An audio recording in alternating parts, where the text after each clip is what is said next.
Muito boa noite. Estamos dando início a mais um Diálogo Ansur. Hoje, como não podia deixar de ser, né, passado já o segundo turno, passado, portanto, todo o conjunto de, de, de, de resultados eleitorais que a gente teve pelo Brasil em primeiro e segundo turno, nosso Diálogo Ansur de hoje vai conversar um pouco, né, sobre o quadro que foi desenhado, mas a ideia não é a de nem choramingar ou lastimar os resultados alcançados, nem louvar os resultados alcançados, mas é tentar tirar algumas consequências ou analisar algumas consequências desse processo eleitoral sobre o processo político, tendo em vista que, por um lado, esses resultados terão um rebatimento na continuidade do governo Lula 3, com certeza, e terão também desdobramentos agora na renovação da Câmara Federal, das casas legislativas, vão ter consequências para 2026. Enfim, que consequências são essas? Que vem pela frente, né? Eu vou apresentar muito rapidamente para vocês o quadro o quadro do resultado, sem nenhuma análise, o simples quadro eleitoral que foi desenhado.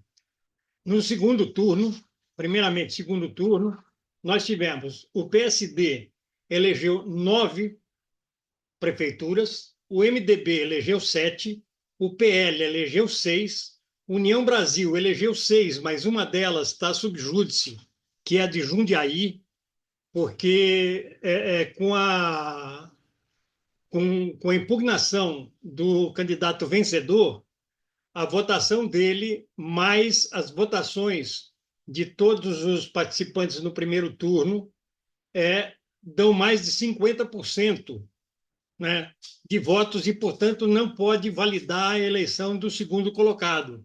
Então, é algo ainda a ser decidido pela Justiça. O Podemos fez 5, o PT fez 4, Progressistas também fez 4, o PSDB fez 3, o Republicanos 3, o PDT 2, o Avante 1 e o Novo também 1. Na região norte, nós tivemos o MDB 2, Podemos 2, o Avante 1. Na região nordeste, o PT fez 2, PSD 2, Progressistas 2, União Brasil 2, PSDB 1, PL 1. Na região centro-oeste, o PL fez 2, MDB 1, União Brasil 1, Progressistas 1.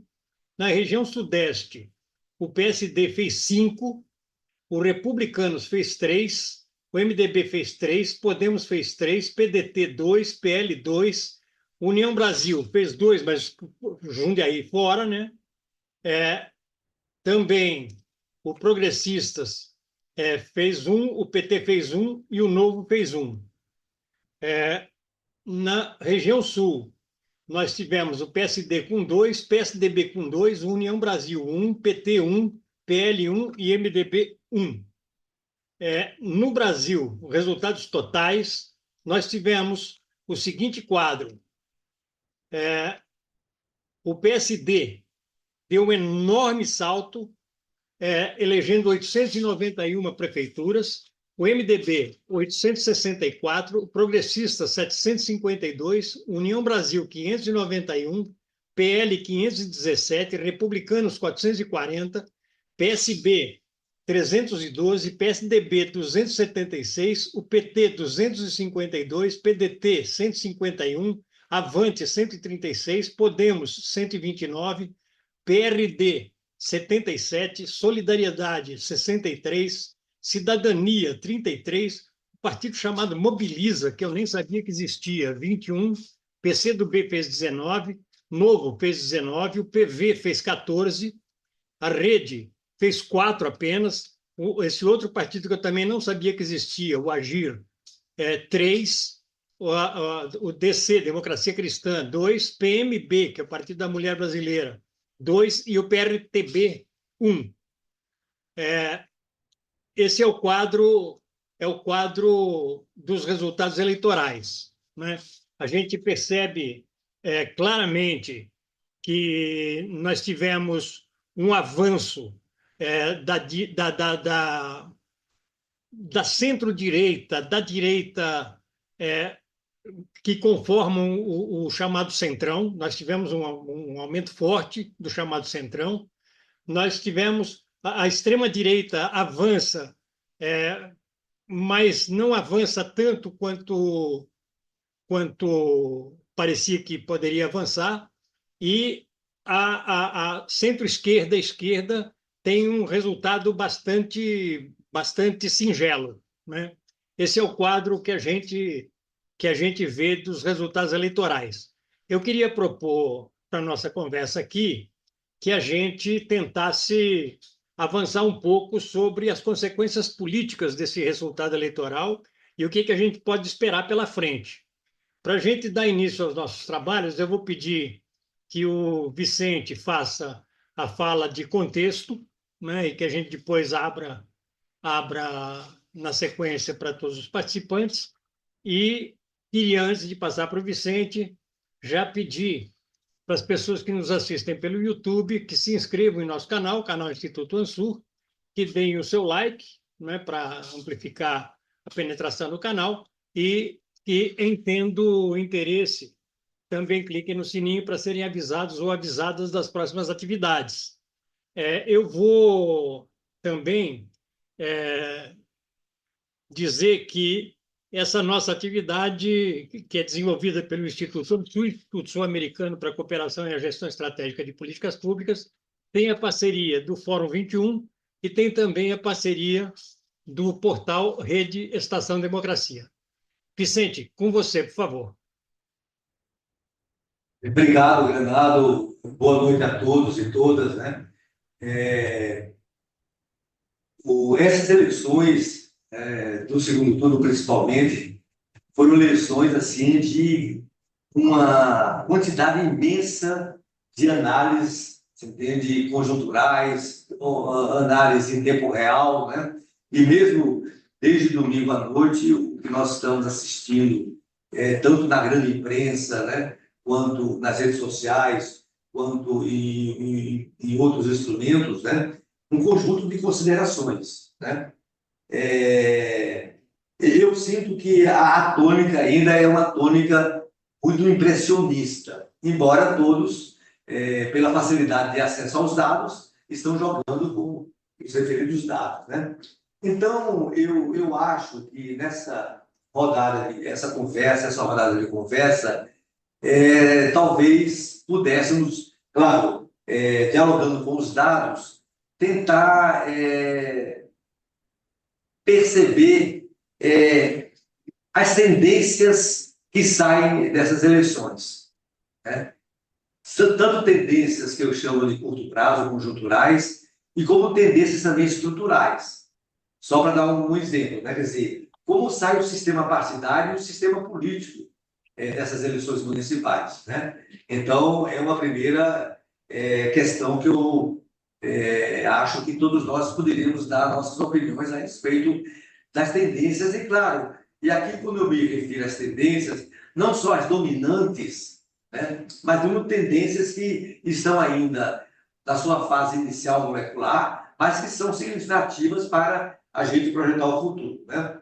Depois também projeções em termos de atores dessas eleições. Entende? Um exemplo concreto, quer dizer, apesar dos resultados negativos aqui em São Paulo, né, o nosso candidato, o Guilherme Boulos, sai com uma liderança consolidada, né? E certamente em outras cidades ocorreu o mesmo, né? Ou então o contrário, nossas lideranças perdendo potência e perdendo expressão, né? Um outro elemento é quais desafios emergem para o campo democrático, para a esquerda dessas eleições. Eu acho que a gente vai ter de dialogar a esse respeito, né?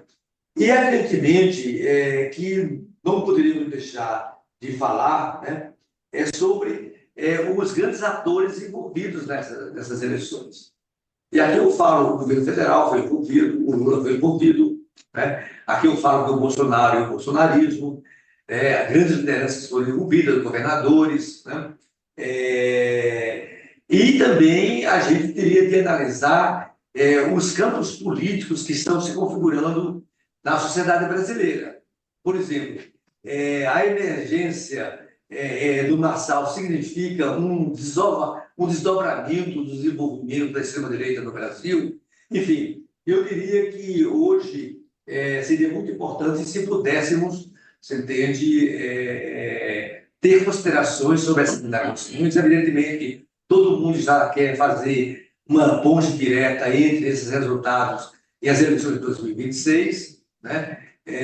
Mas tudo isso são objetos de especulação e certamente nós teremos no futuro de aprofundar um conjunto de variáveis que se expressaram com muita força nesse processo eleitoral das eleições municipais. Então, são essas minhas considerações iniciais e eu acho que a gente pode aí passar para a nossa conversa, a nossa roda de conversa. Obrigado, Gustavo. Muito obrigado, Vicente. Bom, então, dando sequência, eu vou pedir para a Nádia Campeão. A Nádia foi vice-prefeita em São Paulo durante a gestão do Fernando Haddad. Então, Nádia, com você, por favor. Sim. Então, tá bom, gente. Boa noite a todos e todas companheiros. Eu queria agradecer o convite para estar aqui com vocês e agradecer também essa gentileza de me passar a palavra. Mas eu estou aqui para ouvir esse debate, essa troca de ideias que a gente vai fazer, né? Logo no dia seguinte do término aí do segundo turno.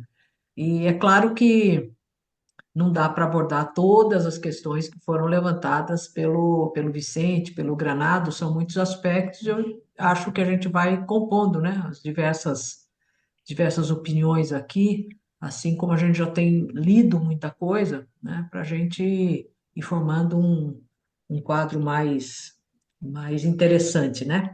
Então, eu destaquei assim, alguns pontos que eu queria iniciar essa contribuição, gente. Eu acho que a primeira coisa, a gente precisa sempre contextualizar esta eleição, em que momento nós estamos desses embates políticos nacionais muito fortes, né? E eu acho que a gente não tem como deixar de marcar o ponto de viragem, né, nacional de 2016, né, que é uma viragem contra a trajetória mais progressista, né, que as forças políticas e o próprio Brasil estavam trilhando até 2016. Então, a gente não tem como desconsiderar o golpe, né, do impeachment, os 2 anos do governo Temer com aquela voracidade, né, privatista, antinacional, antipopular que ele fez, a pandemia, os 4 anos do Bolsonaro, né, e nesse período todo as mudanças regressivas no mundo, né, que continuam. Então, nós não estamos vivendo de forma nenhuma um período favorável, nem em termos dessa viragem de 2016 para cá, e nem em termos internacionais, né? Nesses 8 anos, 8 anos, 24 vai bater 8 anos de 2016, né? A direita no país ganhou um enorme impulso, né? Não são 2 anos, são 8, né? E, sobretudo, no governo Bolsonaro. Nesse governo Lula, esse início, não tem 2 anos ainda, uma parte dessa direita, né, e do centro-direita, divididos, é verdade, mas também ocupam espaços de governo que eles sabem utilizar muito bem e com muita força no Congresso, né? Essas emendas, os recursos quase bilionários dos fundos partidários e eleitorais, é bom a gente chamar atenção para isso. Quando você soma os recursos que tiveram o PSD, o MDB, o PL, o PP, o Republicanos, dá mais de 1 bilhão. Só o PL tinha 700 milhões de reais, né? Então, eles realmente estão muito turbinados materialmente, né? Com muitos recursos, com muita força no Congresso Nacional, fruto desses últimos 8 anos, né? Então, eu mesmo acho que essas forças da direita, e mais a extrema-direita bolsonarista, têm uma dianteira no uso das redes sociais pela própria característica do que funciona, né? nessas redes sociais, do posicionamento das big techs, então isso também não é neutro, né? Eles então se utilizam muito disso. Portanto, eu acho que é um quadro que a gente vem muita dificuldade. Nós, a esquerda resistiu, as forças progressistas resistiram e tiveram uma vitória histórica na eleição do Lula e a derrota do Bolsonaro contra todo esse cenário. Então, eu acho importante registrar isso, porque eu estou ouvindo muita coisa já, assodadamente, de como quem diz, essa esquerda não está com nada, essa esquerda já era, essa esquerda nem resistindo está. Eu não acho que isso é verdade, né? Não acho que isso é verdade, é preciso a gente contextualizar a resistência, a reação, a denúncia que nós fizemos e a disputa em condições desfavoráveis, né? Mas a gente já dizia, nós derrotamos o Bolsonaro naquela eleição, mas a direita continua forte, continua ativa e o próprio bolsonarismo, né? Então, nesses resultados, quer dizer, esse contexto é importante. Segunda coisa, os resultados mostram o quê? Né? Alguns destaques. Eleição municipal, muita reeleição de prefeitos, que é uma coisa interessante isso. Eu faço um parênteses só nesse problema de prefeitos, onde eu acho que é bem importante quando a gente elege prefeitos, é porque essa conexão entre as políticas federais, as políticas do governo federal, para chegar no cidadão, muita coisa passa pelos prefeitos, né? O Eduardo está aqui, sabe perfeitamente disso. Quer dizer, essa capilaridade que nos deu muita força nos ciclos do governo Lula e Dilma, porque nós tínhamos prefeituras. Então, as prefeituras que a gente não ganhou, nem em 16 perdemos, em 20 nós perdemos, fazem falta para você mudar o ciclo e conseguir ganhar prefeituras e fazer com que essas políticas do governo federal elas ganhem força. Então, nós aqui nós já estamos também com uma certa desvantagem. Então, muita reeleição, né, dos atuais prefeitos. Acho que a debacle do PSDB precisa ser bem entendida, porque esta debacle do PSDB foi ocupada por esses partidos, por um mosaico, foi canibalizado, né? Aquela votação do PSDB, que na sua grande maioria já era uma votação conservadora, né? Quer dizer, a parte, vamos dizer assim, mais democrática, progressista dos tucanos, já estava muito pequena, né? Muito pequena. Então, você vê que, quando você observa a votação de 2020 do PSDB para agora, é uma despencada de mais de 20 milhões de votos. Esses 20 milhões de votos, não, mais precisamente, 25 milhões de votos. Esses 25 milhões de votos foram redistribuídos por esse consórcio PSD, MDB, PL, né? Então, é bom a gente entender isso. Acho que teve a derrota do Bolsonaro, eu acho inegável, né? Mas eu chamaria atenção para o seguinte: o Bolsonaro, quando no começo da eleição, ele dizia que estava mirando o Senado em 26. Então, essa coisa de lançar candidatos em diversas capitais e tal, às vezes indo para o segundo turno, ganhando ou perdendo, mas o fato é que ele tinha em mente de ter candidatos fortes ao Senado, porque ele acha que o Senado é um lugar de grande disputa, né? Assim se explica o caso de Goiânia, né? Dele ir atrás desse Fred, porque o cara foi para o segundo turno. Quantos bolsonaristas foram para o segundo turno?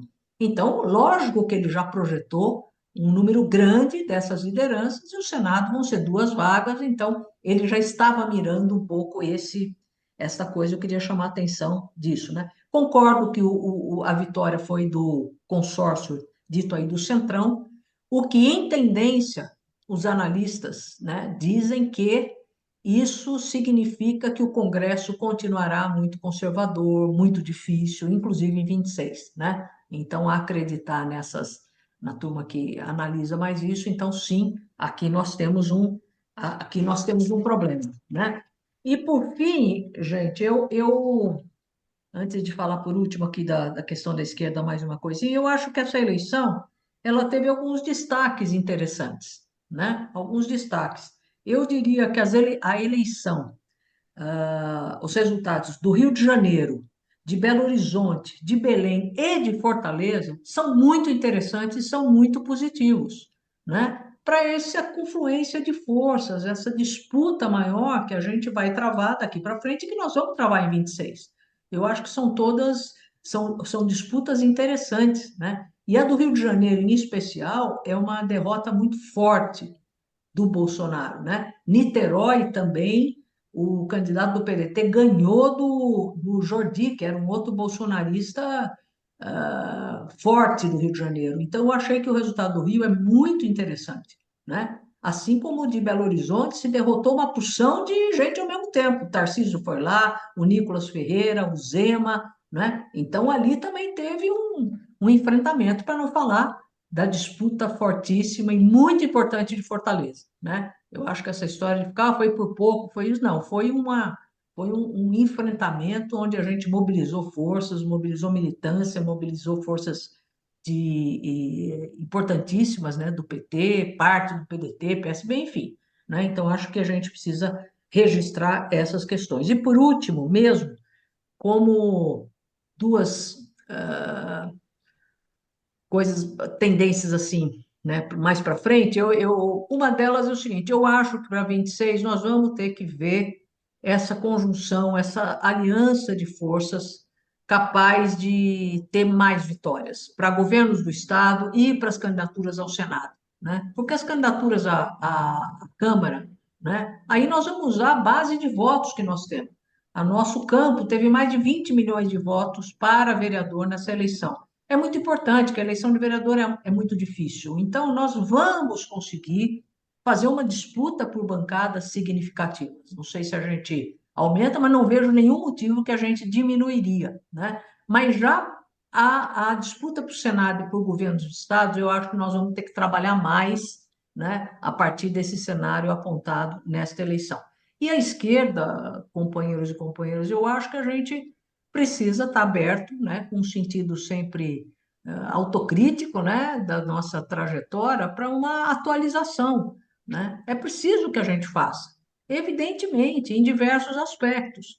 O Jairo Nicolau disse numa entrevista, acho que antes de ontem, né, ele diz: olha, a esquerda precisa renovar as lideranças. Ele diz: não é tanto o problema das ideias, na opinião dele, né, as propostas, mas as lideranças. Precisa ter caras novas, lideranças novas. Talvez isso seja realmente importante, mas acho que nós precisamos atualizar a nossa plataforma de lutas, porque as coisas mudaram. A questão do trabalho mudou, está aí o debate de empreendedorismo e a questão do trabalho, dos empregos. Então, nós temos que atualizar esse debate, luta coletiva versus o individualismo, o papel do Estado. Então, tudo isso eu acho que a gente deve atualizar. E atualizar também a nossa prática do trabalho popular. Evidente, já está sendo apontado já faz um tempo, de que nós precisamos, apesar das condições muito desfavoráveis em que a gente atua, com a destruição que teve do sindicalismo, criminalização de movimentos, isso tudo nos afeta.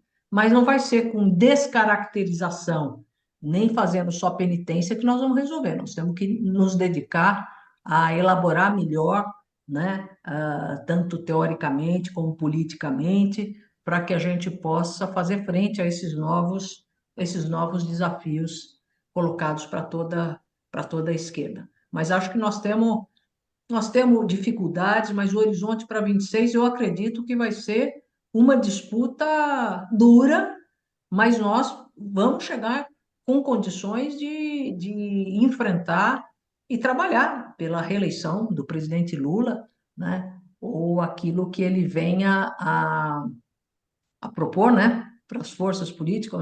Eu acredito numa reeleição do presidente Lula. Acho que a gente devia partir daí para construir as nossas linhas de atuação nesse próximo período. Fico por aqui. Obrigada, Granada. Muito obrigado, Nádia. Eu vou passar, então, para o Biratã de Paula. O Biratã é presidente do Conselho da Fundação Escola de Sociologia e Política. Bira, com você, por favor. Ok, boa noite a todos. Prazer ver vários companheiros aí, inclusive meu colega de profissão, o senhor Aitan Cipaí. Você está aí na tela aí. Bom, vou falar um pouco em geral, depois sobre São Paulo um pouco mais, tá?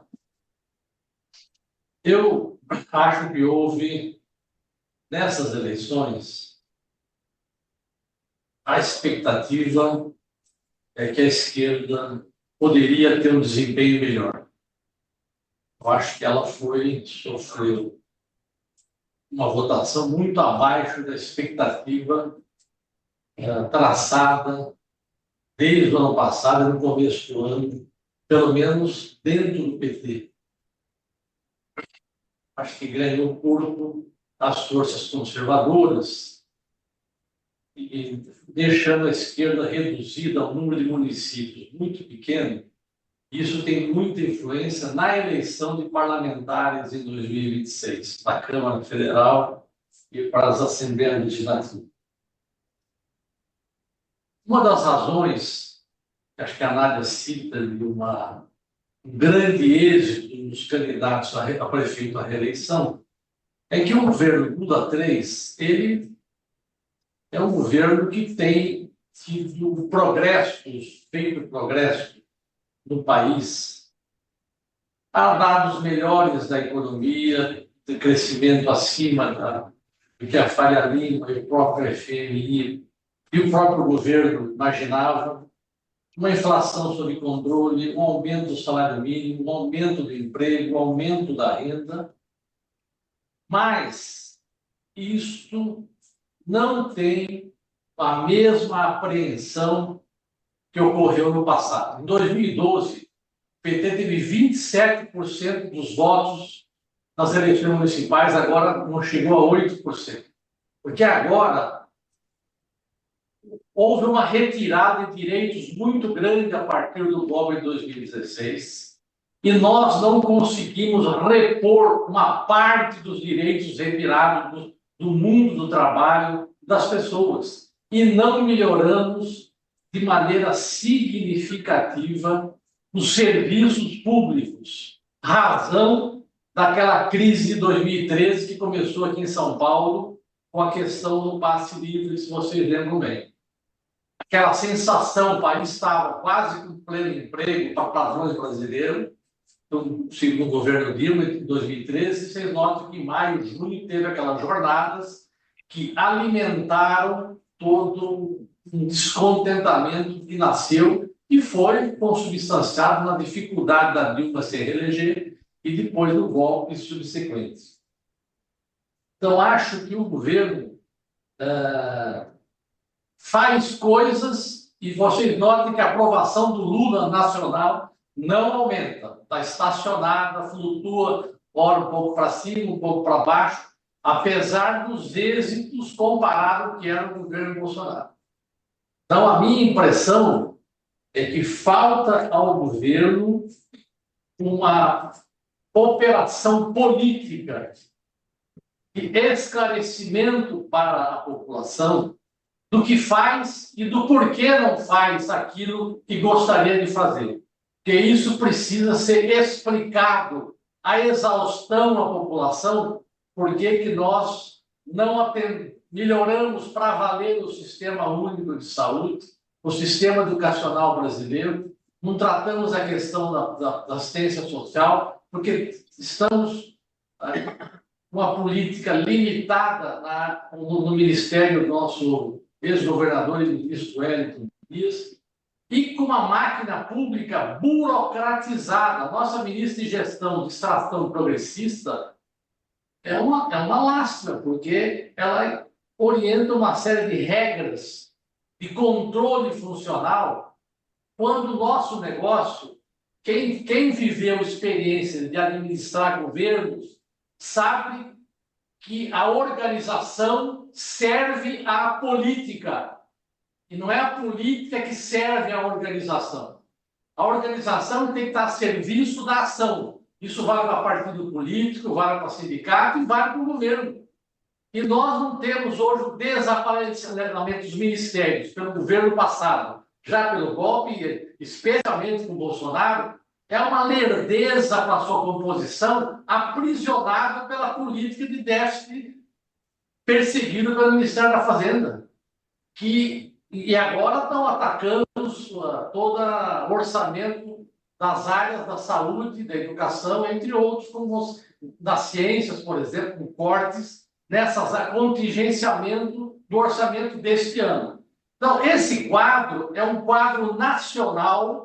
Apesar dos avanços do governo, há uma operação na minha opinião, deficitária de mostrar o que é feito e por que não se faz mais, e, ao mesmo tempo, há um pé de chumbo na economia que limita a ação do governo. Nós ganhamos o governo numa frente ampla, mas quem participou do governo dessa frente ampla? Alckmin.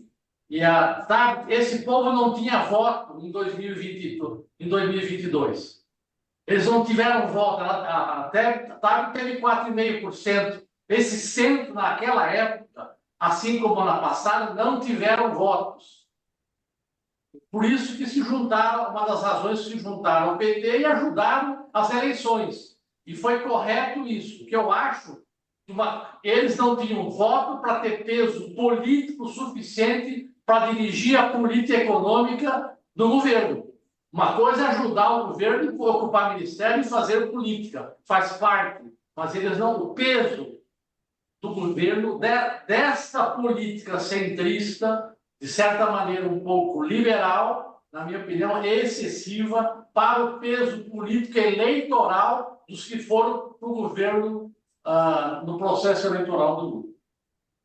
E em São Paulo, acho que a coisa... São várias as razões que explicam aqui. Acho que o Boulos fez uma campanha, uma grande campanha, positivo.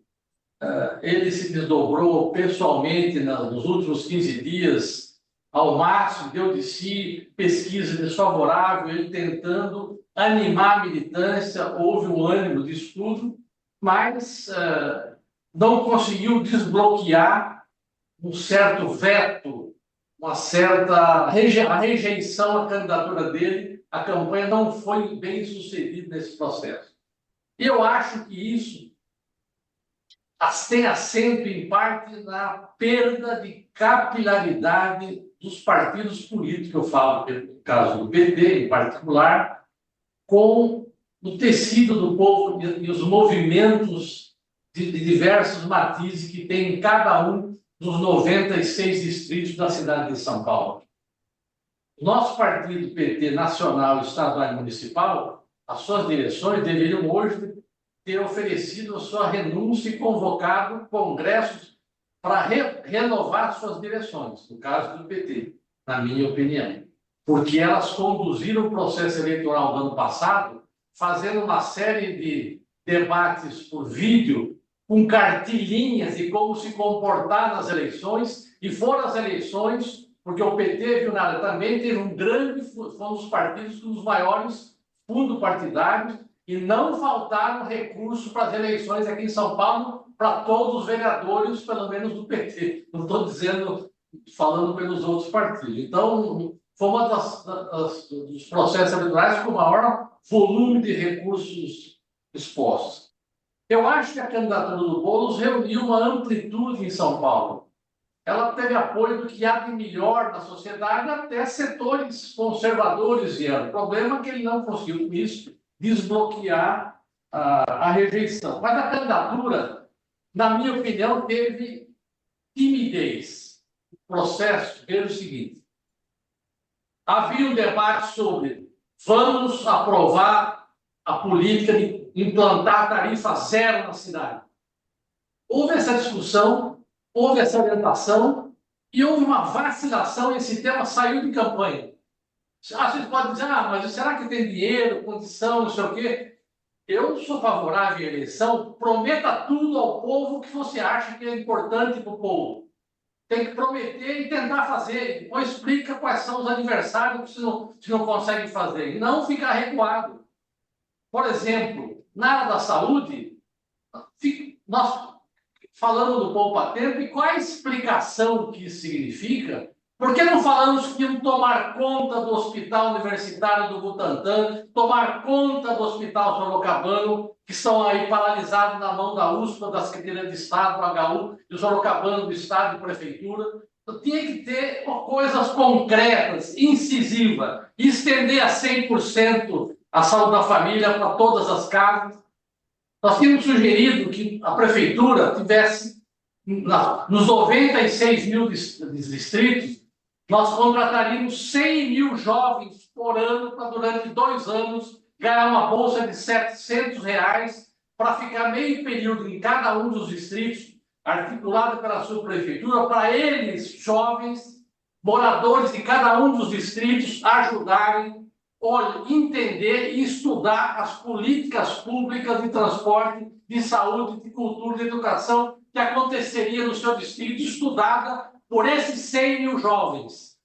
Então, eles ficariam 2 anos monitorados, pessoas recrutadas naquele local, que ia ter todo tipo de... Então, várias propostas ousadas, boas ou não, como isso que eu estou falando, houve uma timidez. Será que isso é possível? Será que dá certo? Quanto custa isso? Eu, como participei de algumas coisas do programa, senti isso. Além do sempre medrosa falta de entender a importância de turbinar a ação da subprefeitura, deixar claro que aquele governo local ia fazer para aquela população nesse novo governo. Então, eu acho que nós temos sugerido, por exemplo, São Paulo concentra o maior número de profissionais de saúde da América do Sul, Latina, os maiores centros, faculdades de medicina. Nós temos que criar um centro industrial, tecnológico, educacional e industrial de saúde, por exemplo, na Zona Leste. Então, ou seja, tinha várias propostas que tudo, como isso eram todas coisas sonhadoras, a campanha não formulou ideias mais claras para que o povo pudesse sonhar junto uma mudança necessária. Então, acho que isso houve problemas, na minha opinião, de falta de ousadia e de priorizar meia dúzia de temas que fossem muito inteligíveis para tentar quebrar a resistência da população. E outra coisa, uma política, no caso do PT, desastrosa no plano da região metropolitana. Nós somos massacrados em Osasco por uma candidatura que tem interesse apenas de se manifestar para poder ajudar a se reeleger como deputado estadual, o Emílio. Aqui em Guarulhos, uma vergonha, a maneira como se operou, que o Eloy saiu, foi disputado por outro partido, o PT ficou em terceiro, quarto lugar. Ou seja, em Franco da Rocha, nessa região, uma operação urdida para tentar manter um controle de uma região toda, atrapalhada, se perde a eleição. Não há explicações para as razões de perda de Araraquara. O governo federal tem uma política republicana tupiniquim. Diadema vive um massacre de falta de verbas, assim como Rio Grande do Norte. O governo de Temer e Bolsonaro trataram esses locais, especialmente a Fátima Bezerra, governador do Rio Grande do Norte, e o nosso prefeito Felipe aqui, a pão e água. E o nosso governo republicano manteve eles a pão e água, senão teriam ganho a eleição em Diadema e em Natal. Isso, ou seja, como é que é isso? A política não existe, é só a questão da administração de um governo nacional e aqui no Estado de maneira burocratizada. Então, eu acho que nós temos, no caso do Partido dos Trabalhadores, um desafio de refazer as suas direções e reabrir uma discussão e ver o que nós queremos daqui para frente. Eu não sei nada. Se o Lula quiser ser candidato, ele vai ser candidato. Acho que ele poderá não querer ser candidato pelas razões de idade, de saúde e de um desafio de eventualmente ter uma eleição com muita dificuldade. Não sei, nós temos que ter os partidos progressistas com esforço e ver os cenários possíveis e se preparar para essas possibilidades. Mas o governo federal, contrariamente do que eu vi hoje durante o dia, temos que ampliar o governo, colocar o Lira e o Pacheco dentro do governo, porque eles ganharam mais força das eleições. Eu acho que não. Nós temos que melhorar, na minha opinião. Os nossos ministros precisam entregar mais. Por enquanto é só isso. Obrigado, Bira. Vou pedir então para o Jorge Branco agora. Jorge, com você, por favor. Obrigado, viu, Granado, Vicente, pelo convite. E foi bastante importante ouvir a prefeita Nádia e o professor Bira aqui.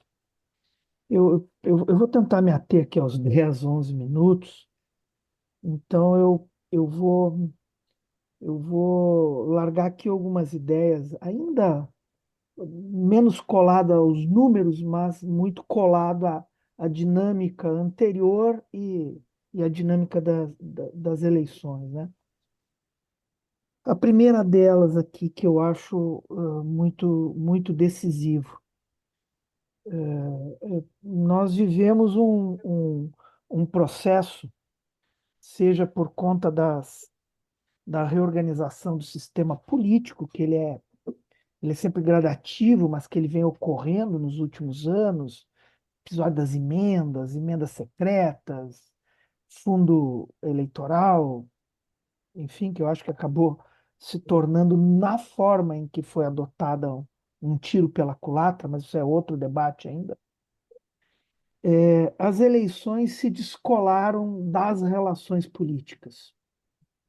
E isso faz com que se desmorone muito rapidamente determinadas relações, processos de representação política, e ao se descolar da política, as eleições também se descolam da economia. Então, esse tema de alianças sociais, programa, fica diluído numa eleição eminentemente publicitária e às vezes até mesmo antipublicitária com as redes, né? Então, verdade e não verdade se confundem, se constrói e se desconstrói numa velocidade muito grande e que permite, principalmente à extrema-direita, ter criado lideranças eleitorais, personalidades eleitorais, que foram ao segundo turno sem qualquer explicação, né? Quer dizer, sem qualquer explicação clássica. E isso bate muito em prejuízo à forma com que a esquerda brasileira se constituiu. Segundo ponto, tá, na minha opinião, bastante vinculado a isso, fica muito próximo desse debate, do esfacelamento programático da esquerda, da diluição programática da esquerda, mas eu acho que a gente criou aqui, vive hoje uma esquerda brasileira muito estatizada, né? Muito dependente do sistema eleitoral, do fundo eleitoral, do parlamento, e uma extrema-direita, não a direita, ao contrário, uma extrema-direita extremamente socializada, né? Que disputa, que vai à sociedade para disputar as eleições. E a esquerda, paradoxalmente, passou a fazer o caminho inverso. Vai às eleições para tentar chegar à sociedade. E isso gera essa desconexão, essa perda de musculatura da esquerda, né? Uma esquerda mais institucionalizada e uma extrema-direita de movimento. O de movimento não é de movimentos sociais, é de movimento no sentido gramsciano da palavra, né? De luta política. Terceiro, efetivamente, eu queria me referenciar para poupar tempo no professor Bira, eu acho que há um deslocamento da opinião média da sociedade brasileira para a direita, como forma de tentar explicar dificuldades que são econômicas, uma crise econômica que não é criada pela esquerda, mas que este giro responsabiliza a esquerda, a democracia, a construção de direitos, né, como o grande criminoso, o grande culpado da falta de oportunidades, da crise, da desregulamentação. E nisso, acho que a Nádia, nossa prefeita aqui, fez a devida referência ao impacto pouco reconhecido pelo empresariado brasileiro do governo Temer. Reformas em 2 anos brutais, que mudaram a disposição social e econômica das classes, frações de classe, grupos sociais. O Temer foi mais importante do que importante não quer dizer positivamente importante, foi mais impactante, vamos dizer assim, para deixar mais nítido, foi mais impactante do que se costuma chamar a atenção. desestruturou uma relação de classes e nisso a esquerda. Quarto, a mais básica de todas, a direita cresceu. Eu acho que a gente não pode sofismar a respeito disso. A direita, mas é pior que isso. A direita e a extrema-direita vem crescendo. Ela não cresceu somente neste episódio eleitoral. Ela vem crescendo em mais episódios eleitorais desde 2014, mas de novo, que me referenciando na Nádia, a partir do impeachment, enfim, mas de 14, né? É ali que começa a ser questionado o sistema político brasileiro, houve fraude, enfim, todo.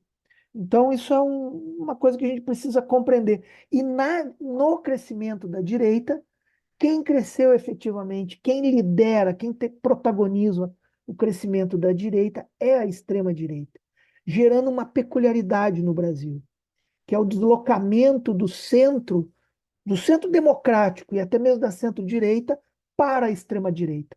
Ele não foi eliminado, ele foi deslocado.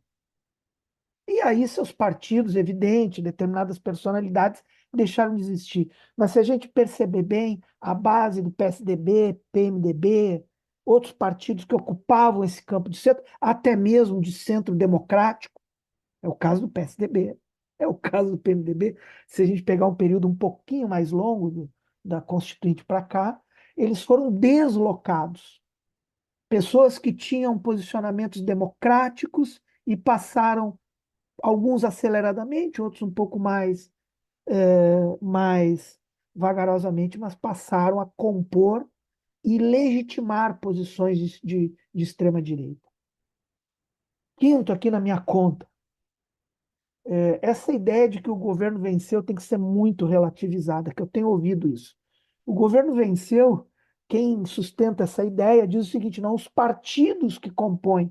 A pergunta é que esses partidos que compõem o governo estarão com o governo no semestre eleitoral? Apoiarão a candidatura do centro do governo, do Lula, por exemplo? Pouco provável.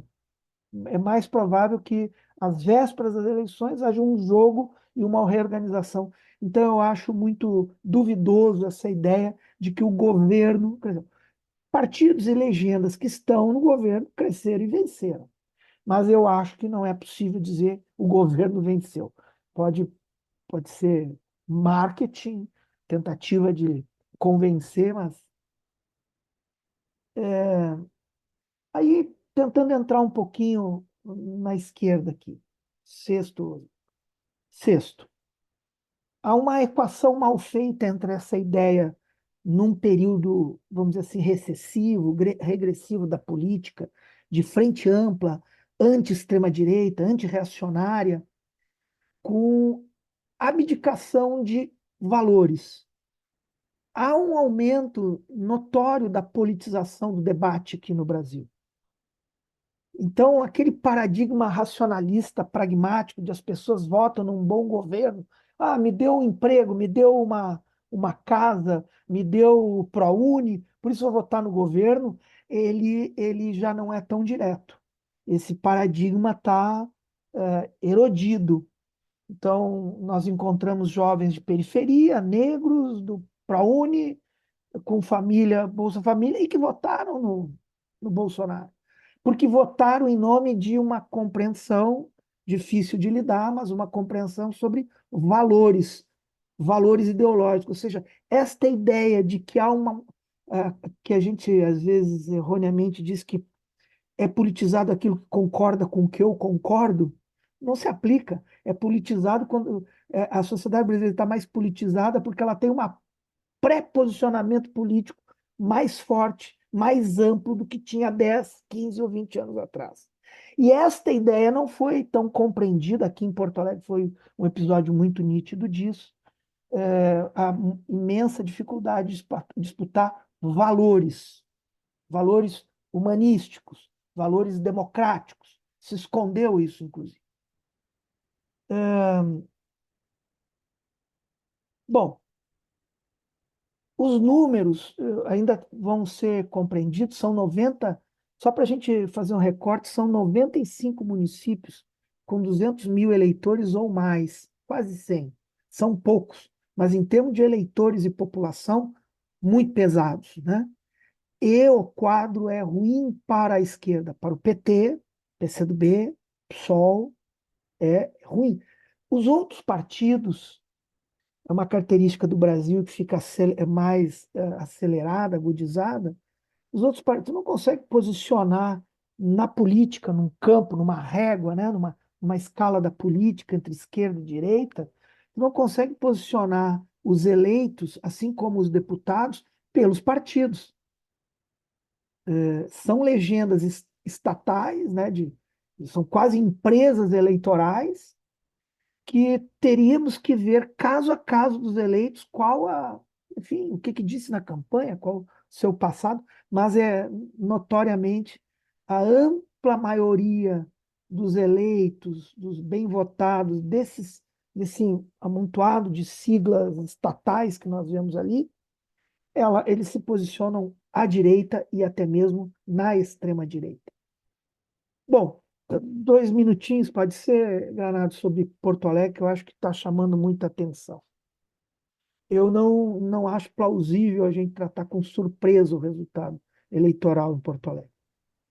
Ele é explicável, né? Claro que a explicação vai evoluir com o tempo, com análise, com dados, mas ele é explicável. Primeiro, porque nós estamos tratando de uma reeleição, como disse a Nádia, parte na frente. Para a presidência da República, o único presidente a não ser reeleito foi Jair Bolsonaro, agora. Fernando Henrique Cardoso foi reeleito, Lula foi reeleito, a Dilma foi reeleita. O Temer não concorreu, e o primeiro presidente da República não reeleito foi o Jair Bolsonaro, agora, uma importantíssima, decisiva vitória do Lula. Primeiro, ele é prefeito. Segundo, ele é um candidato, e agora um prefeito novamente, da elite. Fechou o ciclo, o grande empresariado, e há uma característica muito peculiar no tempo aqui. Nos últimos 10 anos se formou um núcleo dirigente em torno de 10 ou 15 empresas, construtoras, grandes supermercados, comunicação, que passaram a organizar um partido político não público e que passaram efetivamente, antes era mais disperso, a burguesia fazia isso no genérico, e em Porto Alegre passou a fazer de forma efetiva. A grande empresa local de mídia, uma empresa muito antiga, a RBS, passou por um reposicionamento societário que nada tem a ver com fazer lucro, porque poucas empresas de comunicação dão lucro, mas metade das ações agora passaram a ser da família Sirotsky, e a outra metade desse conglomerado de empresas.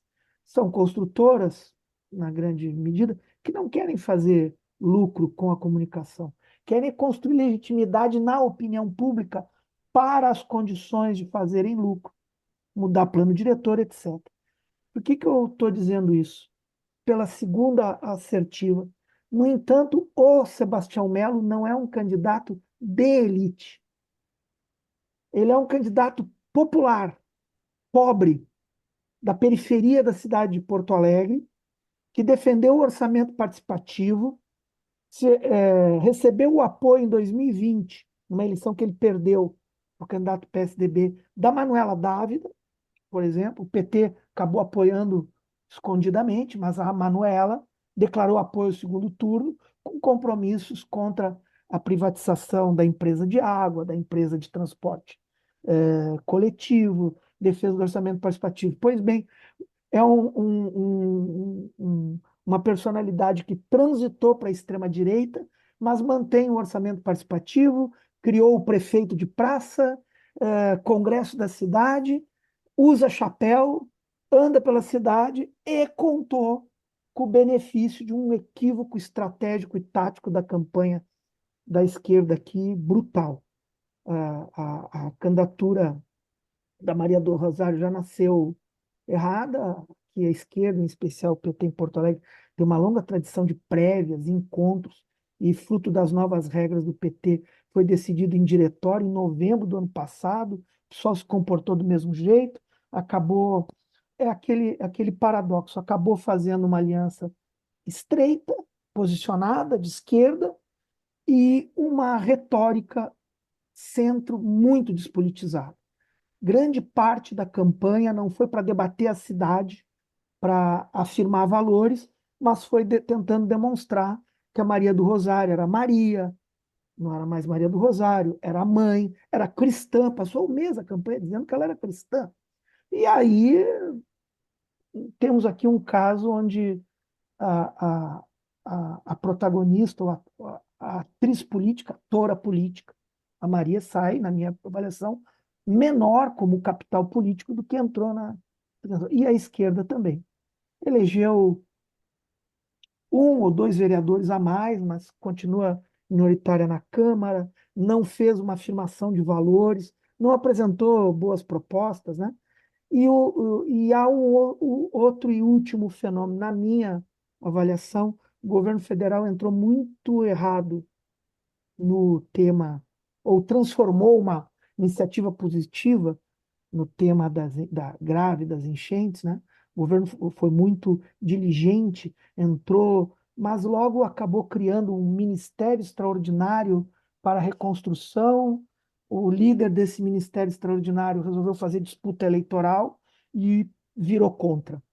Então virou a ideia de que o prefeito trabalhava, estava nos bairros e, enfim, o PT, o governo Lula, Maria do Rosário, eu, qualquer um, estávamos interessados em achar culpados e não ajudar a população. Essa narrativa se consolidou e e ele, enfim, resultou como um prefeito ativo, apesar de suas responsabilidades objetivas, um prefeito ativo na defesa da população. Ganhou em todos os bairros afogados, em todos os bairros afogados. Ganhou nos bairros de classe média alta, dos ricos, dos pobres e dos muito pobres. Não ganhamos em nenhuma zonal de Porto Alegre. Então, vamos ter que reconstruir bastante aqui. Muito obrigado, Jorge. Eu peço desculpas, Jorge, eu não apresentei você, eu apresentei as outras pessoas, não apresentei você. Jorge Branco é cientista político, é professor da Universidade Federal do Rio Grande do Sul, é diretor da revista Democracia e Direitos Fundamentais e é também do Instituto Novos Paradigmas. Eduardo Tadeu, com você, por favor.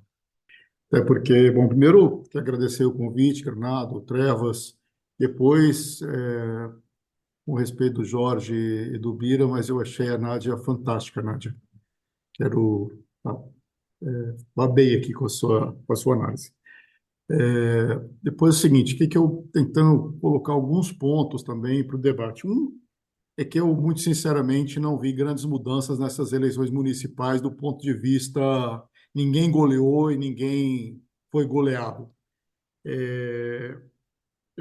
Os números são engraçados, porque assim, os números são das cidades com mais de 100 mil habitantes, que, como disse o Jorge, concentram um pouco cada população.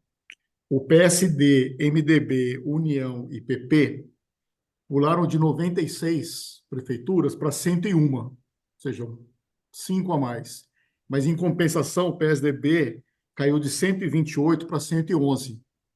Então, no cômputo geral, nas cidades de mais de 100 mil habitantes, esse centrão perdeu cidades, diminuiu o número de cidades. O que teve nessa eleição, como disse algumas pessoas, a Nádia, é a eleição da reeleição. 82% dos candidatos e candidatas à reeleição foi reeleito. De 2.916 candidatos e candidatas à reeleição, 2.400 foram reeleitos.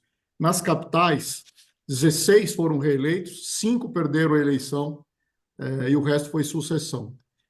Essa reeleição, eu acho que tem um fenômeno que é o das emendas impositivas, do Congresso dominar parcela significativa dos investimentos do governo federal e desses investimentos serem feitos através da transferência aos municípios.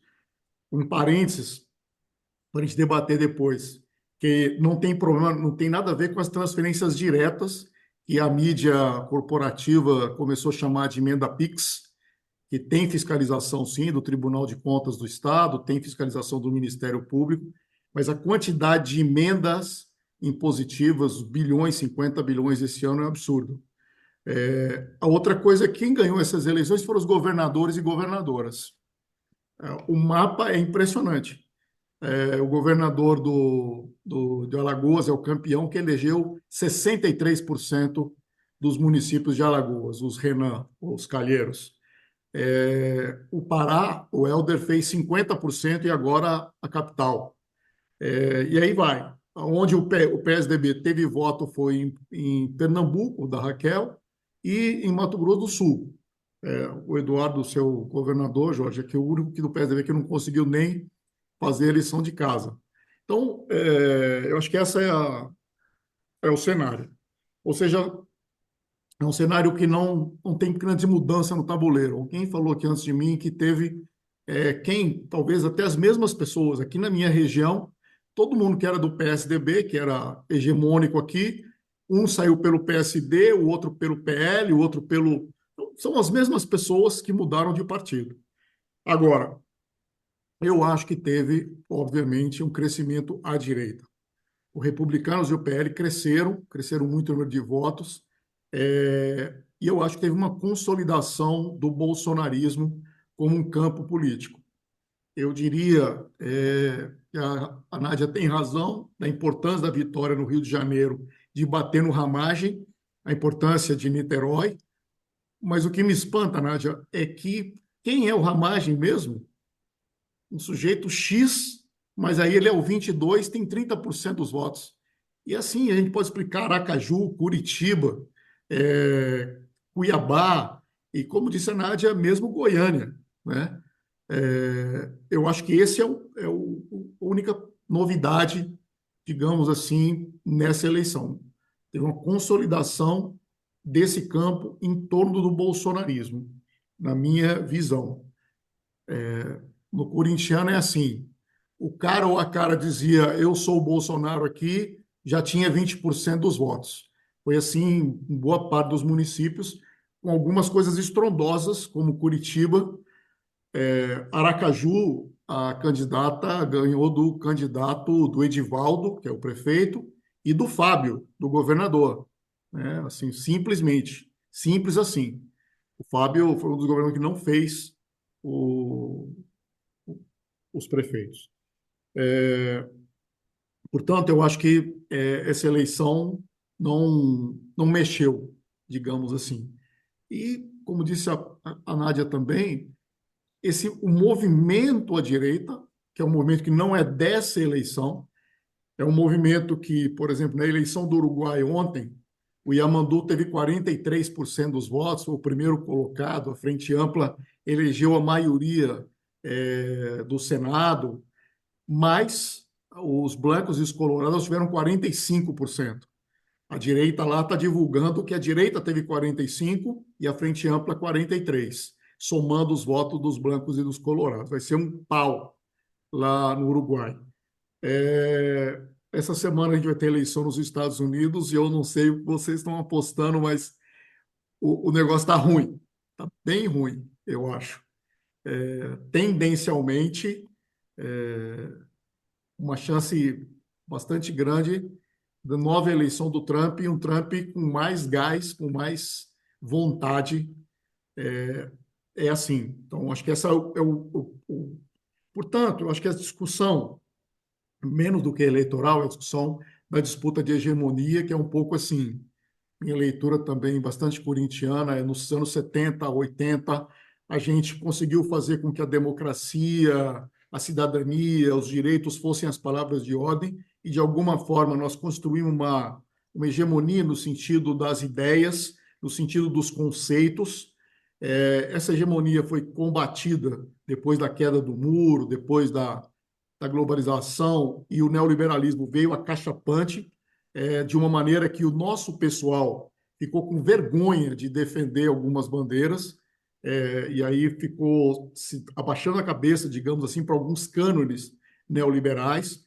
o período depois da crise de 2008, que parecia que vinha o que o Emir Sader chamou de um pós-neoliberalismo, particularmente na América Latina, sucumbiu. E aí, para concluir, assim, sucumbiu a quê? Né? E acho que essa é a discussão que a gente está fazendo aqui, que as pessoas estão buscando nas ações do governo, que eu concordo com boa parte do que foi falado aqui, mas sim, fundamentalmente, é uma descrença da população na democracia. Então, aquilo que nós pelejamos para construir, que era a democracia, vai melhorar a sua vida. O que as pessoas sacaram hoje é essa democracia não melhorou a minha vida. E se melhorou, as pessoas não veem que foi a democracia que fez isso. E não é no Brasil. No segundo turno ontem, uma coisa que me impressionou mais do que os votos foi os não votos. Houve cidade com 49% de abstenção branco e nulo. A média foi na casa dos 40%. Foi a casa dos 30% de quem não foi votar, e se somar os branco e nulo, dá mais de 35% na maioria das cidades, algumas chegando a quase 50%. Eu acho que esse é o sentimento e juntando isso, óbvio, com o trabalho em plataforma, com as redes sociais, com as mudanças no mundo do trabalho, mas um espírito de que esse sistema, e todo mundo aqui nessa sala tem claro que nós somos um sistema hoje, nós, digamos, construímos uma lógica de defesa e o nosso pessoal tem defendido as instituições de uma maneira muito, digamos, bastante fanática, né? As instituições, o Supremo Tribunal Federal e assim por diante. E aí eu acho que tem um problema, que eu acho que esse é o problema de fundo, a democracia liberal moderna não completou a sua promessa de mudança e de transformação. As pessoas no mundo estão dizendo, olha, não serviu, não dá, queremos outra coisa. Portanto, o que está no pano de fundo continua sendo a disputa com o neoliberalismo, que é o papel do Estado, e eu acho que eles estão ganhando, deixando claro isso, do ponto de vista da ideia liberal, conservadora, etc. E aí, a imagem para mim é a seguinte, ó, como disse o Bira, na campanha em São Paulo, você tem um candidato que é do movimento social, do PSOL, que vai para a televisão todo bonitinho, arrumadinho, de blazer, falando bem, falando corretamente, um português perfeito, falando concatenado, tranquilo, demonstrando habilidade. Aí pega um outro cara que vai lá para o debate de boné, falando nhaca, e vai para o pau e não está nem aí com as regras do debate de coisa nenhuma. Aí a pergunta para o sujeito lá da periferia, onde esse cara ganhou, quem que é o antissistema desses dois aí mesmo? Quem desses dois é contra essa balela toda que me oprime, que me explora? O cara vai dizer, é o Marçal. É o cara que foi de boné, que confronta as regras, e não é o cara bonzinho, né, que é o Boulos. Então, acho que assim, essa eleição não mexeu muito, essa mexida do centro é uma mexida entre eles. Houve, obviamente, na minha opinião, uma consolidação de um campo eleitoral em torno do bolsonarismo à direita, que foi bem em geral. É só olhar o número, a quantidade de votos no PL superou de longe todos os partidos e o crescimento não é importante, porque o PL virou o bolsonarismo agora, mas a quantidade de votos é muito grande. E eu acho que esse é um movimento mais geral. Acho que tem todas essas questões que a gente está colocando, trabalho de base, da mudança, do governo, dos ministros, da comunicação, mas acho que tem um pano de fundo, que é a disputa que o neoliberalismo venceu, ideologicamente falando, do ponto de vista da ideia cultural, dos valores e conceitos chaves, como o conceito do equilíbrio fiscal, que nosso povo só fala nisso, e uma decepção popular com a tal da democracia que nós lutamos tanto para impor e que não mudou a vida das pessoas. As pessoas dizem, isso aí não me representa, eu vou tentar outra coisa. Por enquanto é só, Bernardo. Muito obrigado, Edu. Também não apresentei o Edu, desculpe. O Edu foi prefeito de Várzea Paulista, foi também presidente da Associação Brasileira de Municípios, é hoje diretor executivo da mesma Associação Brasileira de Municípios. Eu vou pedir para o Carlos Tibúrcio agora. Tibúrcio é do Fórum 21, é coordenador do Fórum 21, é jornalista, e era, no outro governo Lula, ele era o responsável principal pela elaboração dos discursos do presidente. Tibúrcio, com você, por favor. Boa noite. Eu estou muito contemplado com as intervenções anteriores. Muito boas, um quadro realmente que responde aos problemas que a gente está enfrentando hoje. Eu queria só acrescentar uma coisa, e basicamente é essa coisa mesmo. Eu acredito que o resultado das eleições eles estão dentro da expectativa do presidente Lula e do governo, com todas as restrições e observações que foram feitas aqui. Diferentemente do que o companheiro Eduardo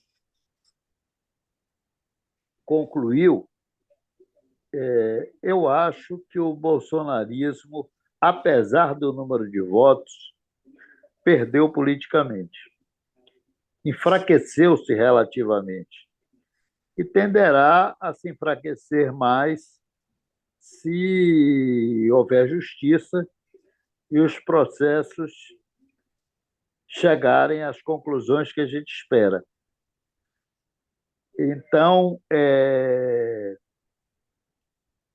a conclusão que eu cheguei sobre a extrema-direita bolsonarista foi essa, e acredito que isso está dentro da estratégia do presidente Lula de considerar, nas condições atuais, fundamental enfraquecer, derrotar politicamente a extrema-direita bolsonarista, apesar de que isso obriga cada vez mais negociar com esse centro, com esse centrão que se fortaleceu indubitavelmente nas eleições municipais. Agora, essa estratégia ela responde a duas questões fundamentais. A questão da governabilidade, pagando-se um preço por isso, um preço político alto, e a construção das condições de reeleição ou de vitória eleitoral, se não for a reeleição do presidente Lula, em 2026, sendo mais provável a reeleição do presidente. Essa estratégia responde a uma outra questão que é inexorável para as forças de esquerda e progressistas, gostemos ou não. Mas nós precisamos de tempo histórico. Nós temos que ganhar tempo para reverter as consequências das derrotas que sofremos. Evidentemente, mudando as práticas. Olha, eu coloco isso do ponto de vista bem institucional, bem das condições de governabilidade atuais. Contudo, a gente sabe que a política não se restringe a esse campo, embora esse campo seja fundamental. O que se trata, então, é de mudar a prática política, corrigir problemas que já foram apontados aqui, que são fundamentais para as forças de esquerda e progressistas, sem os quais não há meios de alterar a correlação de forças, mesmo a médio e longo prazo.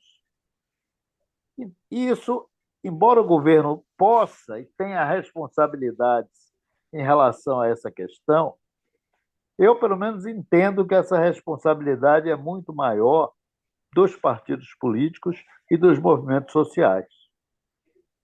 Nós temos que cobrar do governo, nós temos que exigir do governo condições para fazer uma atuação nesse sentido, mas cabe aos partidos, aos movimentos sociais populares e de esquerda mudar a sua prática, corrigir problemas que se agravaram ao longo do tempo, fazer essa atualização, esse adornamento em relação às novas condições do mundo e do Brasil, sem o que não tem milagre. Sem o que não tem milagre. A gente acabou assumindo que uma parte dessa problemática está nos novos meios de comunicação com as massas. Mas nós estamos ainda atrasados nesse sentido. Mas, evidentemente, que o mundo das redes sociais, o mundo de dialogar por meio do celular com setores muito mais amplos da população é inexorável. E nós temos que criar condições, de fato, para fazer essa disputa de uma maneira muito mais significativa. O que não é só uma questão de meios, é uma questão também de conteúdo, de propostas.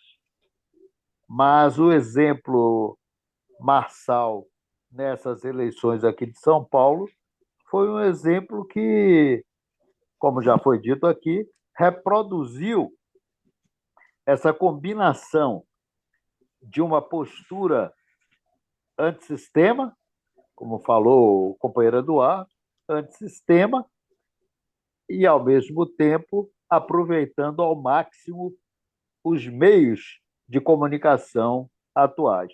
Então, eu queria resumir, concluir, dizendo isso, que nós temos que levar em conta uma condição de influência de esquerda junto ao governo muito reduzida, compreender que a estratégia do governo passa por um aumento das condições de governabilidade e construção de uma vitória em 2026, porque requer tempo histórico para que nós, forças progressistas de esquerda, possamos nos recuperar e combinar isso com essas limitações com mudanças fundamentais na reorganização do pensamento e da prática do PT, das forças de esquerda e dos movimentos sociais.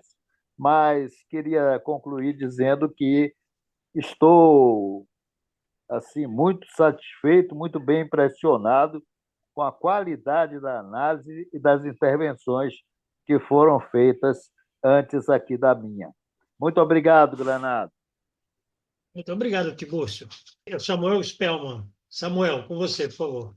Tudo bem, pessoal? Queria dar boa noite a todos, né? Dizer que é um prazer estar aqui dividindo esse fórum com vocês e conversar assim rapidamente sobre alguns pontos, já indo direto ao ponto, até para não tomar muito o tempo da palavra, para alguns pontos que são a realidade premente, eu acho, dessas eleições e para a gente pensar coletivamente uma estratégia de esquerda que envolva disputar de fato esses novos campos que tem aberto aí, não é?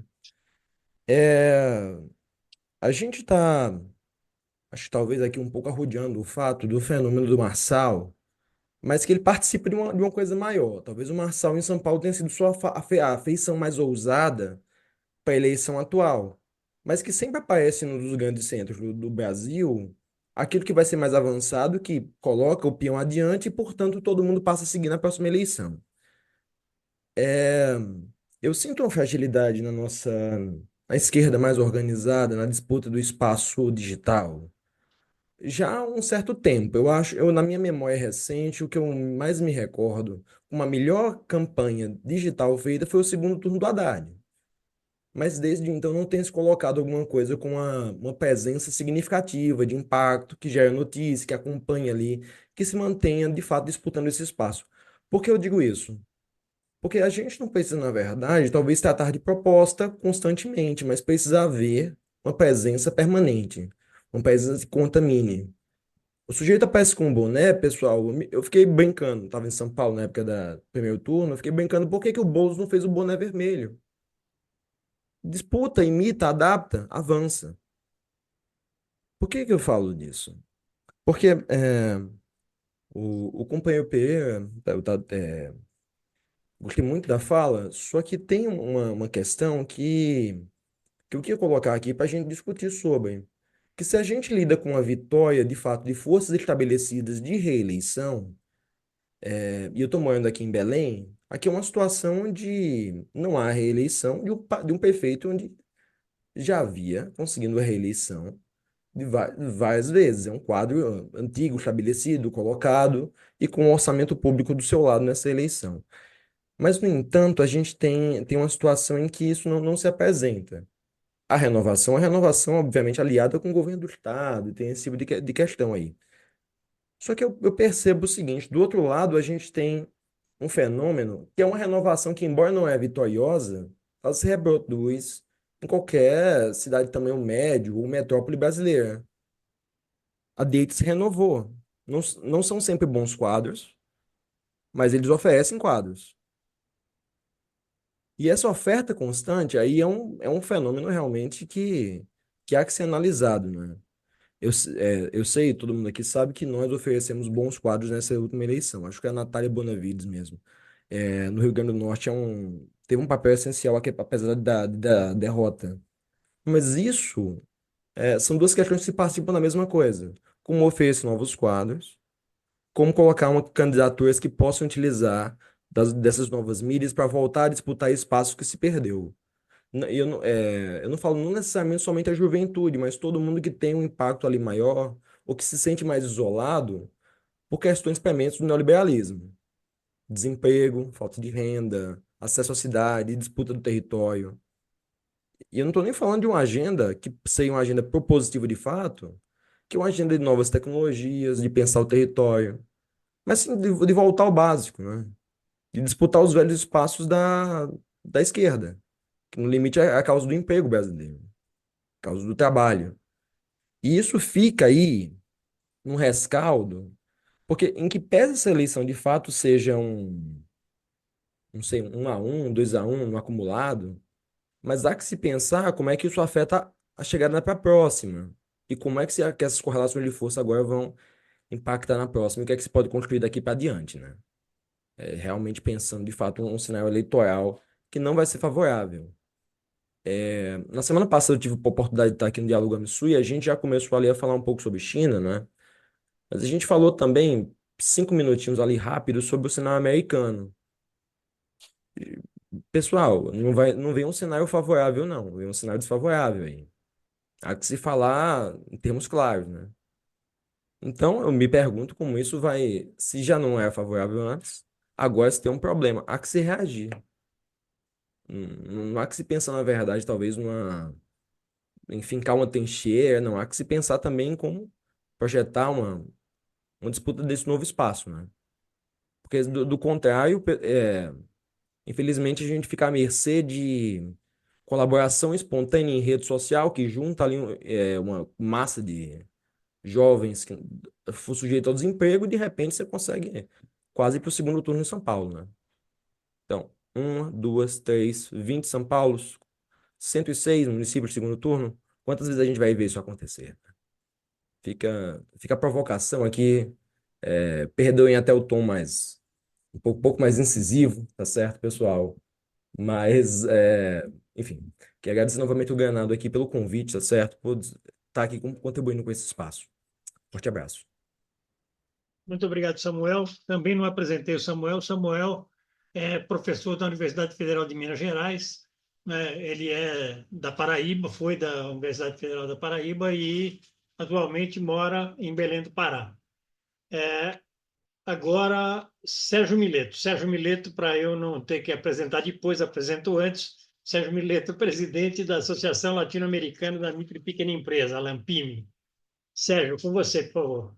Bom, boa noite a todos. Um carinho aqui especial com o Tibúrcio, com a Nádia, com quem pudemos participar junto durante o governo Haddad de São Paulo, tentando fazer políticas para os micros e pequenos e tentando olhar para os micros e pequenos e alertando as esquerdas que o olhar enviesado aos micro e pequenos negócios podia ser uma grande armadilha para a esquerda.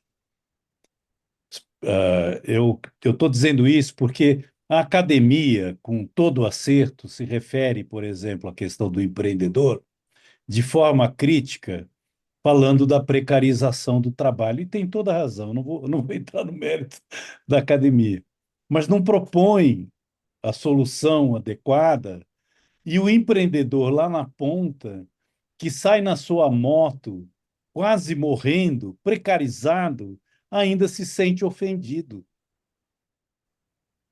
Porque ele só quer ser empreendedor, ele só quer trazer comida para casa. Eu estou falando, olha, hoje, desde que eu saí da prefeitura, a gente desenvolveu um núcleo de desenvolvimento territorial na Casa Verde, Cachoeirinha e Limão. Conseguimos reunir costureiras que estavam envolvidas no trabalho escravo. Hoje elas têm capital de giro para tocar a vida delas. Elas ganhavam um bruto R$ 1.500, hoje ganham 4,5, sem apoio nenhum do governo, nem municipal, nem estadual. Então, eu não consigo fazer essa análise. Eu não sou da academia, então eu não consigo fazer essa análise ampla. Eu estou falando da percepção do que a gente sente no trabalho e do que as pessoas falam. Essas regiões que eu estou, o Boulos tomou um banho, perdeu ali mas perdeu feio nessas regiões. Então, vou citar algumas coisas, por exemplo, assim, o governo Haddad criou o Vaitec. Falou isso porque foi dentro da DESAMP, onde eu era presidente. Foi um dos primeiros atos que nós fizemos. Primeiro ato foi compra pública. Nunca nos nossos governos conseguimos. No federal se fazia, nos municipais a compra pública virar um fato. Precisou Bruno Covas decidir fazer um tipo de edital para que a compra de uniformes escolares fossem feitos. E hoje a gente tem MEIs, costureiras das periferias, costurando para os seus filhos e para os amigos dos seus filhos e conseguindo criar renda na periferia. A gente fez uma reunião com Boulos, pautamos a questão da compra pública. Ele não falava, aí marquei uma reunião com o Donato. Falei, Donato, que loucura é essa? Por que não? Vamos só falar da cooperativa, de economia solidária, que ninguém é contra. Imagina, a gente está, em vez de chamando o empreendedor de, olha, esse aí é um precarizado, e é assim que ele escuta ser chamado, a gente chama eles para falar assim, olha, vamos se unir, vamos criar um coletivo de mês, vamos produzir roupa, vamos produzir comida, e a gente começa a criar coletivo de produção sem patrão. E aí a gente começa a falar de outra coisa que os caras, que enquanto que a esquerda está falando da carteira azul, do emprego digno, legal, né? Não sou contra isso, mas hoje cada vez menos e cada vez menos haverá esta possibilidade. E aí vem no crédito. E aí essas pessoas ficam desesperadas para ter que comprar comida e ver o país exportando comida. E o governo festejando os indicadores da exportação. E olha, o plano safra desse ano é maior que o outro ano. E quanto do plano safra e quanto dessa safra vai para a mesa daquela pessoa lá na ponta? Eu já falei aqui numa reunião, em outro encontro, que o nosso governo nunca pensou em fazer cotas ou criar contrapartidas, dizer assim, olha, você vai ter crédito, você vai poder, mas você tem que produzir tantas toneladas de arroz e feijão, senão você não vai exportar. O Japão fez isso com os Estados Unidos. O Japão fez isso quando o Reagan quis proibir os carros importados do Japão que estavam destruindo a indústria automobilística americana, o Japão falou, não, não precisa pôr mais taxa. Queria sobretaxar, não põe mais taxa, a gente vai exportar menos para vocês. A gente vai criar cota. Aí os republicanos perderam a eleição, porque o povo americano queria comprar o carro japonês, que consumia menos. E, ao mesmo tempo, a gente compete na periferia com as igrejas. E a igreja acolhe. Eu sou de uma época, todos nós aqui somos, da época do PT das festas. Não tinha fundo eleitoral, né? A gente tinha que arrecadar dinheiro, fazer a festa, celebrava a política. Fazer política era uma alegria, participar da vida política do país. E tinha as pessoas na base recebendo as pessoas, e a gente passou a ver o quê? Que hoje essas pessoas são acolhidas na igreja. É na igreja que tem a creche, é na igreja que depois eles vão lá, imagina para a mãe que deixou o filho na creche, o pastor vai lá e fala, você tem que vir aqui no sábado, no domingo, para conversar. E mais, o empreendedor que vai para a igreja, ele ainda cria uma rede de comércio daquilo que ele produz dentro da igreja. Então, cria uma rede local que ajuda a gerar aquela renda que está lá. Eu estou falando dessas percepções porque, na hora do crédito, é assim, é 5% ao ano para as montadoras de automóvel, porque geram 1 milhão de empregos, e 25% para o empreendedor. E aí o empreendedor, esse que está começando, eu vi o caso das costureiras, para poder fazer elas fazerem o uniforme, elas precisavam comprar o tecido. Cadê o capital de giro? Não tem. Nem a 20%, 25% ao ano não tem. Então, como é que as pessoas não conseguem... A esquerda no poder levou uma grande decepção. A sensação que eu tenho, com toda a luta que a gente faz lá para trazer essas pessoas, é essa decepção. Eu ia falar aqui do Vaitec só de um comentário. Num debate que teve entre o Boulos e o Nunes, o Boulos fez uma crítica, quem defendeu o Vaitec foi o Nunes. Então, nós fazemos aqui o Vaitec, que faz isso. Ele nem sabia que o Vaitec era um programa do Haddad. Um programa elogiadíssimo pela Comissão de Ciência e Tecnologia da cidade de São Paulo. Então, essa falta, eu tenho impressão, gente, que o buraco é bem mais embaixo, que nós caímos numa grande armadilha. Eu acho que deram a corda para a esquerda chegar ao governo sem poder. Não teve poder no primeiro mandato, Lula, não teve no segundo, não teve poder no Dilma I, não teve poder no Dilma II, foi muito pior.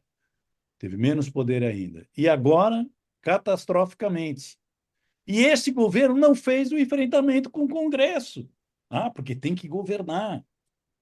Não, tem que dizer que não pode governar em direção ao povo, porque o Congresso não permite.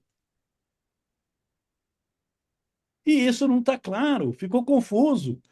As más notícias. A economia cresce? É claro, a economia cresce. Para quem? Quem que está crescendo? Quem que está sendo incluído? O povo lá da periferia, da base, não vai ter acesso a essa carteira assinada. Então, eu primeiro queria agradecer, porque eu aprendo muito sempre com vocês, e como eu não sou da academia, a única coisa que eu posso dizer é, olha o que eu estou ouvindo lá. E a gente apanha dos dois lados, porque a gente defende o micro, pequeno empresa e o empreendedor, e na hora que a gente chega no Partido dos Trabalhadores ou nos partidos de esquerda, a única resposta que a gente ouve é o micro e pequeno é de direita. E a gente é sempre excluído. E fomos mais uma vez nessa discussão. Estamos sendo hoje no governo, onde o Conselho de Desenvolvimento, que lá está lá, que já tivemos parte no passado, não estamos presentes.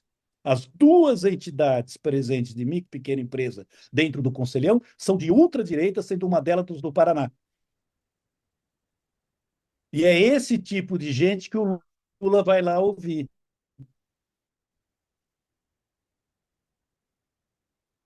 Então, ou a gente fala, o que está acontecendo? Isso que é governabilidade? Tá, então eu fico por aqui, Granado. Muito obrigado. A decepção é muito grande. e o cenário é muito pior. Eu acho que nós estamos repetindo as décadas de 19 a 45 do século passado.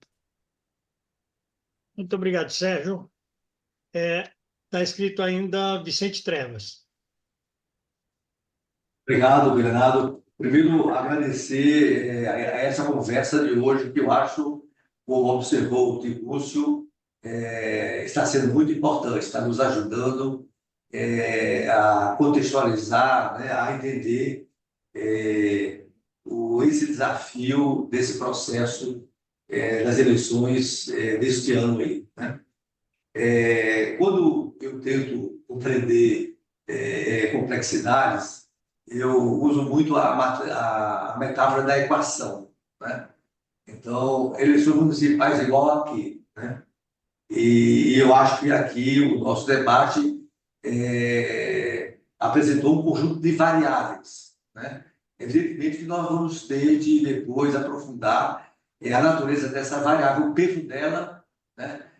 Dela mesma, né?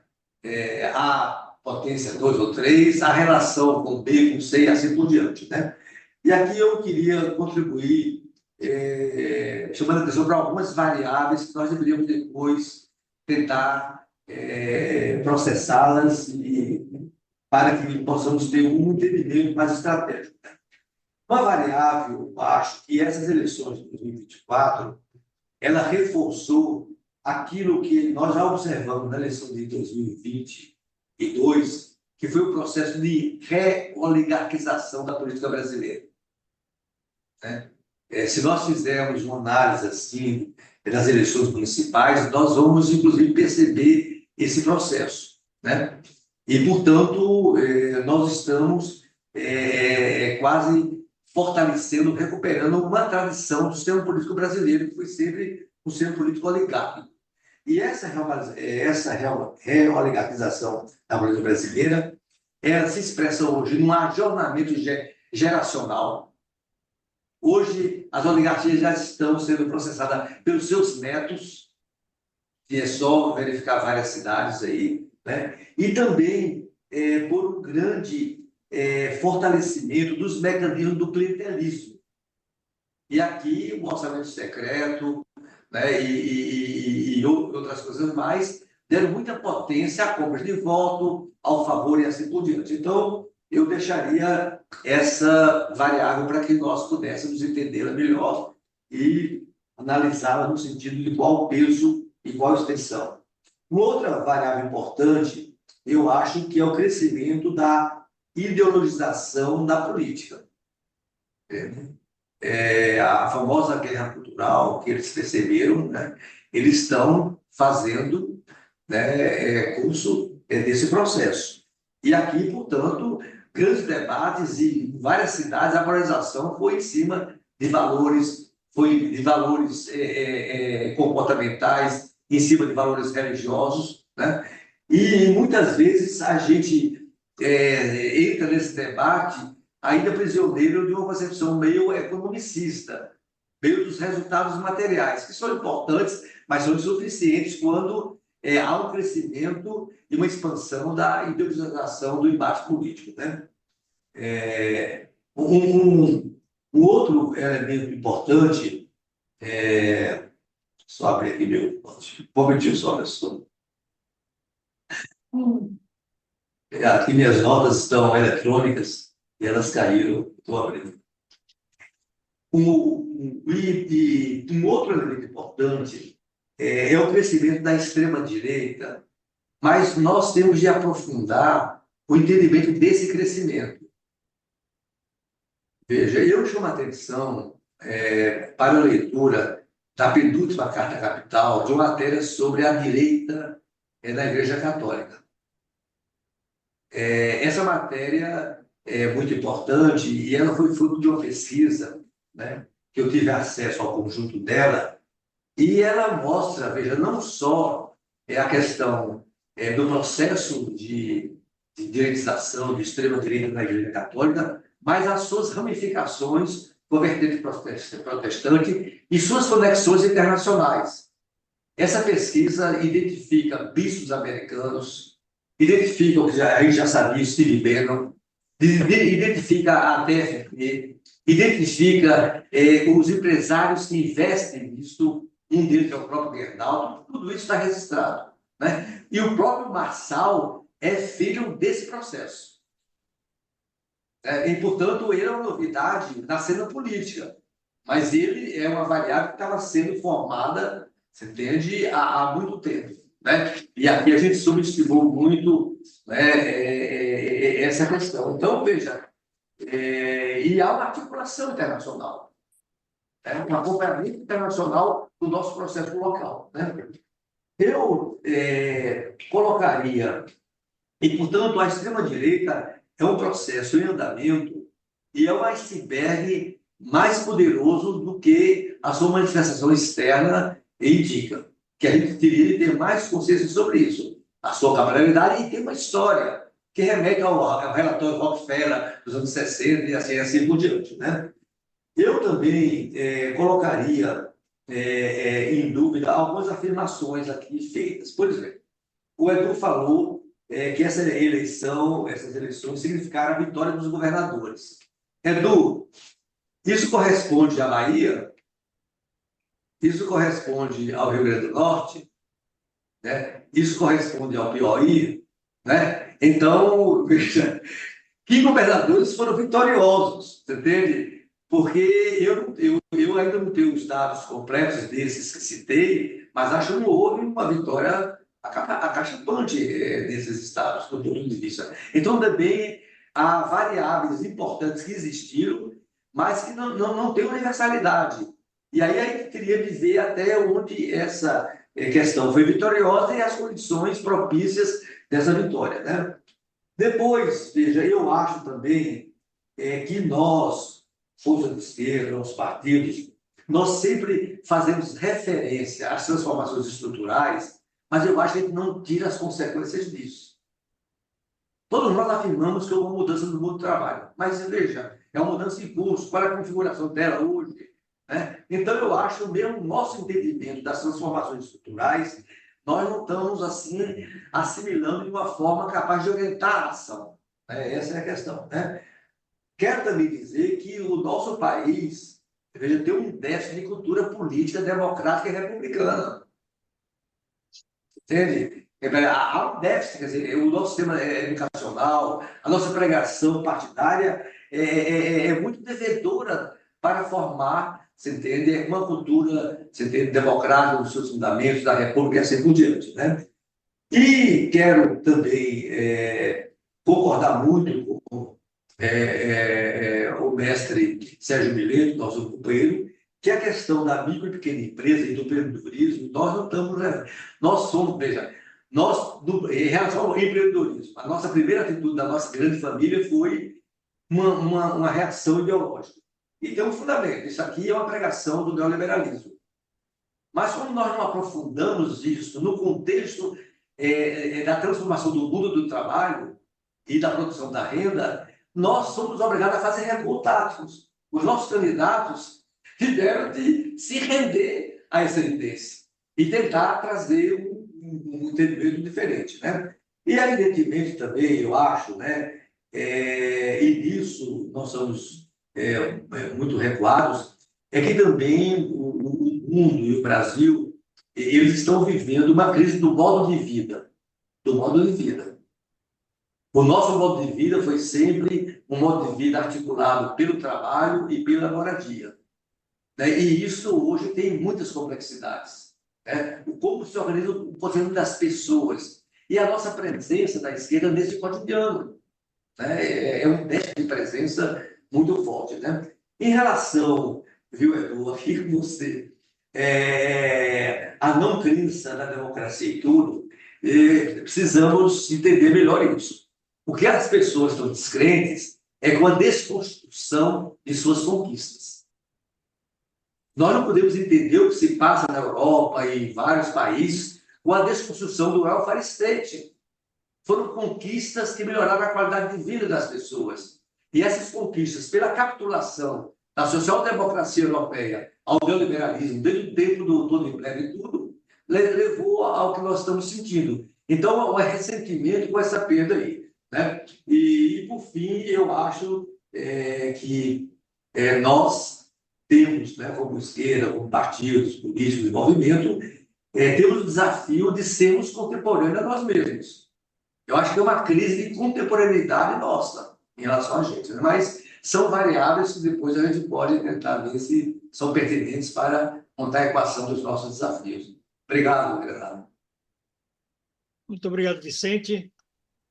Não, uma preocupação que, pelo menos aqui na campanha, na cidade de São Paulo, foi criada essa frente esquerda progressista para disputar as eleições. E esse é um exercício que não ficou bem resolvido aqui na cidade. Não houve uma integração adequada, que foi a primeira vez que isso ocorre.